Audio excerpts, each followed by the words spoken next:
Hi friends, Hindi recorded channel में आप सभी का स्वागत है।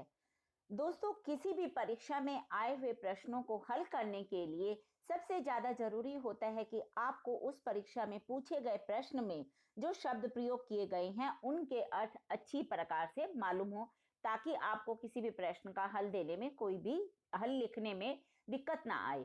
इसी बात को जारी रखते हुए, इसी बात को समझते हुए मैंने अपने पिछले अध्यायों में अपने चैनल के माध्यम से आपको हिंदी भाषा के बहुत से शब्दों के अर्थ, हिंदी भाषा में प्रयोग होने वाले बहुत से शब्दों के अर्थ आपको बताए थे। और इसी श्रृंखला में हमने पिछले अध्याय में भी हिंदी भाषा में प्रयोग होने वाले शब्दों के अर्थ आपको बताए थे। किसी भी परीक्षा में, चाहे वह बोर्ड की हो, स्कूल की हो या प्रतियोगी परीक्षा हो, उसमें कई बार शब्दों के अर्थ भी पूछ लिए जाते हैं, शब्दार्थ। उस तरह के प्रश्न आने पर आपको हिंदी भाषा के जब शब्दों के अर्थ मालूम होंगे तो इस तरह के प्रश्न आप आसानी से हल कर पाएंगे। तो दोस्तों, आज की श्रृंखला को हम अपनी इसी श्रृंखला को जारी रखेंगे और हिंदी भाषा के और भी नए शब्दों के अर्थ के विषय में जानेंगे। तो चलिए शुरू करते हैं अपना आज का अध्याय शब्दार्थ। और आज का मेरा पहला शब्द है अवसर। अवसर का क्या अर्थ लिखेंगे? यदि प्रश्न में परीक्षा में आपको आ जाता है ये शब्द, तो इसका अर्थ होता है सुयोग या मौका। अवसाद, अवसाद का क्या अर्थ होता है?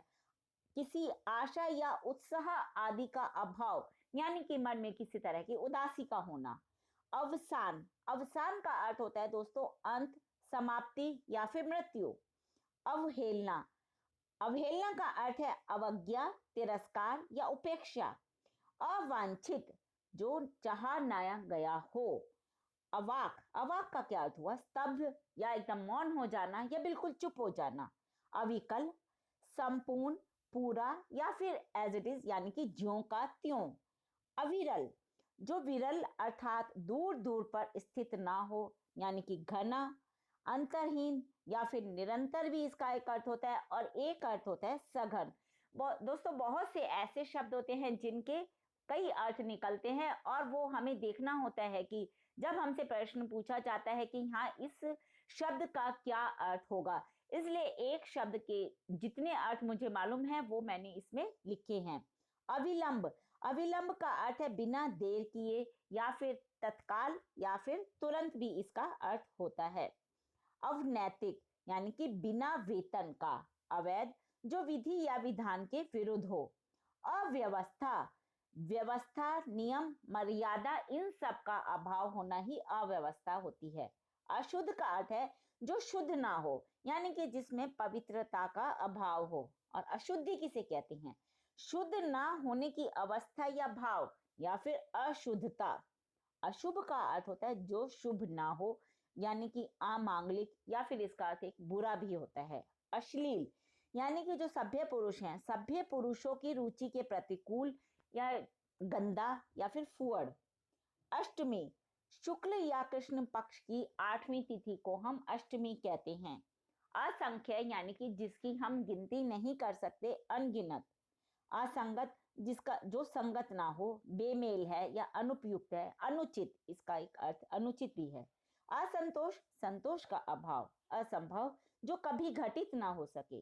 असत्य, जो सत्य या उसके अनुरूप ना हो, इसका एक अर्थ मिथ्या भी होता है। असभ्य, जो सभ्य ना हो, यानी कि अशिष्ट हो या फिर गंवार। असमंजस, कुछ करने, कहने आदि से पहले की वह मानसिक स्थिति जिसमें कर्तव्य निश्चित या स्थिर ना हो सके। और इसका एक अर्थ दुविधा भी होता है। असमर्थ, जो किसी विशिष्ट काम को करने के योग्य ना हो। और एक अर्थ है इसका अशक्त। असर, प्रभाव। असल, वास्तविक या मूलधन। असली, असल। असहयोग, औरों के साथ मिलकर काम ना करने की क्रिया या भाव। असहाय, जो सहा ना जा सके, यानी कि तीव्र या विकट। असाधारण, जो सामान्य ना हो, यानी कि असामान्य। असीम, जिसकी कोई सीमा ना हो, अपार या फिर बहुत अधिक। असुर किसे कहते हैं? दैत्य या राक्षस या दानव को। असुविधा, सुविधा का अभाव या फिर कठिनाई। अस्तबल, अस्तबल वो जगह होती है दोस्तों जहां घोड़ों को रखा जाता है। एक इसका अर्थ घुड़साल भी होता है, और अश्वशाला। अस्त व्यस्त यानी कि जिसका क्रम या व्यवस्था छिन्न भिन्न हो चुकी हो, बिखरा हुआ या फिर तितर बितर। अस्तित्व, होने का भाव या सत्ता। अस्त्र, अस्त्र का अर्थ होता है फेंक कर चलाया जाने वाला हथियार। और अस्थि किसे कहते हैं? वो होती है हड्डी। अस्थिर, जिसमें स्थिरता ना हो, यानी कि चंचल हो, गतिमान हो। अस्पताल, अस्पताल कहाँ? जहाँ रोगियों की चिकित्सा होती है, एक ऐसा स्थान जहाँ रोगियों की चिकित्सा होती है, या फिर चिकित्सालय भी कहते हैं। अस्वस्थ, जो स्वस्थ ना हो, यानी कि बीमार या रोगी। अहम, अहम का अर्थ होता है अभिमान या अहंकार। अहंकार, अभिमान या गर्व। अहाता, चारों ओर से घिरा हुआ मैदान या स्थान। अहिंसा, किसी की हत्या ना करने या किसी को किसी भी तरह से तनिक भी कष्ट ना पहुंचाने की क्रिया कहलाती है अहिंसा। अहित, भलाई का अभाव या उसका विपरीत भाव, या फिर अपकार या हानि। आंकड़े, वे एक जो कोई पक्ष या स्थिति सूचित करते हैं। आंकना का अर्थ होता है अनुमान लगाना या फिर अंकित करना। आंख मिचौनी, जो बच्चों का एक खेल है, यानी कि लुक्का छुपी। आंगन, सहन या चौक। आंचल, पल्ला, छोर या सिरा। आंतरिक, अंदर का या फिर अंतःकरण से प्रेरित या सच्चा। आंदोलन, आंदोलन का अर्थ होता है किसी उद्देश्य के लिए किया जाने वाला व्यापक तथा सामूहिक प्रयास। आंधी, धूल भरी जोर की हवा या अंधड़। आंशिक, अपूर्ण, थोड़ा, अंश या भाग से संबंध रखने वाला। आंसू का क्या अर्थ होता है दोस्तों? आंसू का एक अर्थ होता है अश्रु, या फिर आंखों की अश्रु ग्रंथि से द्रवित जल की बूंदे। आकर्षक, प्रभावित या मोहित करके अपनी ओर ध्यान खींचने वाला। आकर्षण, अपनी ओर खींचने का भाव। आकस्मिक, अकस्मात, अप्रत्याशित रूप या एकाएक घटित होने वाला, सामने आने वाला या फिर अचानक। आकाश, नभ, गगन, आसमान। आकाशवाणी, देवता या ईश्वर की ओर से कही हुई या आकाश से सुनाई पड़ने वाली कोई वाणी। और एक दोस्तों, ऑल इंडिया रेडियो का नाम भी आकाशवाणी है। आकृति, वस्तु या व्यक्ति का चरित्र, भावभंगी प्रकट करने वाली मुद्रा, रूप या चेहरा। आक्रमण, प्रहार या हमला। आक्षेप, लांछन या व्यंग्यपूर्ण दोषारोपण। आखिर, अंत, समाप्ति। आखिर का अर्थ होता है शिकार, और आगंतुक होता है अभ्यागत, अतिथि या पहुना। आग, अग्नि। आगमन, आने, पहुंचने या नए सिरे से प्रकट होने की क्रिया या भाव। आगामी, भविष्य में आने या होने वाला, और एक इसका अर्थ है भावी। आग्रह, नम्रता पूर्वक बल देना या किसी से अनुरोध करना, या किसी बात पर अड़ते हुए जोर देना। आघात, किसी दुखद घटना के कारण होने वाली मानसिक व्यथा, प्रहार या चोट। आचरण, चाल चलन, चरित्र। आचार्य, गुरु और शिक्षक। आज, यानी कि जो अभी वर्तमान दिन में है। आजकल, इन दिनों, यानी कि वर्तमान काल में। आजाद, स्वाधीन, मुक्त, स्वतंत्र। आजीवन, जीवन भर। आजीविका, रोजी रोटी, रोजगार, धंधा। आज्ञा, आदेश, हुक्म या अनुमति। आडंबर, दिखावा, दिखावटी या फिर ठाट बाट।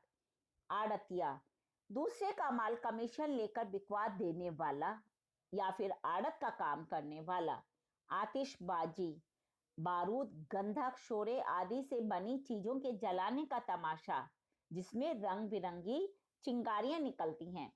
आतुर, अधीर, उतावला, विकल, बेचैन। आत्मकथा, अपना लिखा जीवन चरित्र। आत्मरक्षा, अपना बचाव। आत्मविश्वास, अपने पर विश्वास या भरोसा। आत्मसमर्पण, अपने आप को किसी के हाथ में सौंपना, हथियार डाल देना। आत्महत्या, अपने हाथों अपना वध करना, यानी कि आत्मघात। आत्मा, शरीर में रहकर उसे जीवित रखने वाली अविनाशी अभौतिक शक्ति, यानी कि जीवात्मा। आदत, प्रकृति या स्वभाव। आदमी, मनुष्य, मानस। आदर, सम्मान, सत्कार या पूज्य भाव। आदरणीय, आदर योग्य। आदर्श, अनुकरणीय या श्रेष्ठ। आदान प्रदान, लेन देन। आदि, मूल, इसी प्रकार या इत्यादि। आदिवासी किसी देश का मूल निवासी जनजाति का सदस्य। आदेश, आज्ञा या हुक्म। आधार, नीचे की वह वस्तु जिसके ऊपर कोई दूसरी वस्तु टिकी या रखी हो। आधारभूत, आधारभूत का अर्थ है आधार रूप में स्थित यानी कि मूलभूत। आधिकारिक, अधिकार पूर्वक कहा या किया हुआ। आधुनिक, आजकल का या वर्तमान काल का। आध्यात्मिक, आत्मा और ब्रह्म से संबंध रखने वाला। आनंद, हर्ष, खुशी, मौज।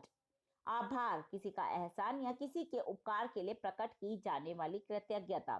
आभास, छलक, छाया, झलक, छाया या भ्रम। आभूषण, अलंकार, अलंकार, जेवर, गहने। आमुख का अर्थ होता है दोस्तों प्रस्तावना या भूमिका। आमोद प्रमोद, यानी कि जो काम केवल चित्त या दिल को प्रसन्न करने और मन को बहलाने के लिए किए जाते हैं वो कहलाते हैं आमोद प्रमोद। आय, आय का अर्थ है आमदनी या पारिश्रमिक लाभ, यानी कि परिश्रम, जब हम मेहनत करते हैं उसके बदले में मिलने वाला लाभ आदि के रूप में प्राप्त धन। आयकर, राज्य की ओर से लोगों की आय पर लगने वाला कर। आयत, आयत होता है लंबा चौड़ा विस्तृत या विशाल। आयात, व्यापार के लिए विदेश से माल मंगाने की क्रिया कहलाती है आयात। और आयुष्मान का अर्थ होता है दीर्घ जीवी या चिरंजीवी। आयोजक, प्रबंध या आयोजन करने वाला। आरंभ, शुरू या श्री गणेश। आरती, देव पूजन के समय घी का दिया धूप आदि जला कर बार बार घुमाते हुए सामने रखना, भगवान के सामने रखना।